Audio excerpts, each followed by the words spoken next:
America, Israel, Iran மேல தாக்குதல் நடத்துறது நம்மள எந்த அளவுக்கு பாதிக்கும் அப்படின்னா, ஒட்டுமொத்தமா ஈரான் வந்து என்ன செஞ்சுட்டாங்க அப்படின்னா, Dubai, Qatar, Saudi, Oman, Bahrain இந்த மாதிரி நாடுகள்ல இருக்கக்கூடிய அமெரிக்க தலைவர் தாக்க ஆரம்பிச்சிருக்காங்க.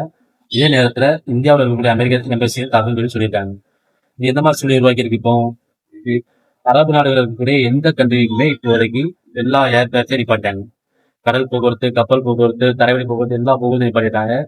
இதனால என்ன ஆகும்? நம்ம ஊர்ல இருந்து, நம்ம நாடுல இருந்து, நம்மள மாதிரி இருக்கக்கூடிய பல ஏழை நாடுகள்ல இருந்து பஞ்சம், பசியிலையும் தங்களுடைய தலைமுறையை காக்கிறதுக்காகவும் வேலைக்குன்னு போயிருக்கக்கூடிய பல இளைஞர்கள், பல மக்கள் இன்னைக்கு என்ன செய்ய போறோம்னு தெரியாம, தன்னுடைய வாழ்வாதாரம் எதிர்காலம் என்னன்னே தெரியாம இன்னைக்கு அரபு நாடுகள்ல மாட்டிக்கிட்டு இருக்காங்க. அரபு நாடுகள் மாட்டிட்டு இருக்காங்க. அவங்களுடைய உழைப்பு இல்லாம சொந்த நாடுகள் இருக்கக்கூடிய மக்களும் அவங்க இன்னைக்கு எப்படி ரிட்டர்ன் வருவாங்க, என்ன செய்ய போறாங்கன்னு சொல்லி ஒரு பதட்டத்துல இருக்கக்கூடிய உருவாக்கிட்டு இருக்காங்க.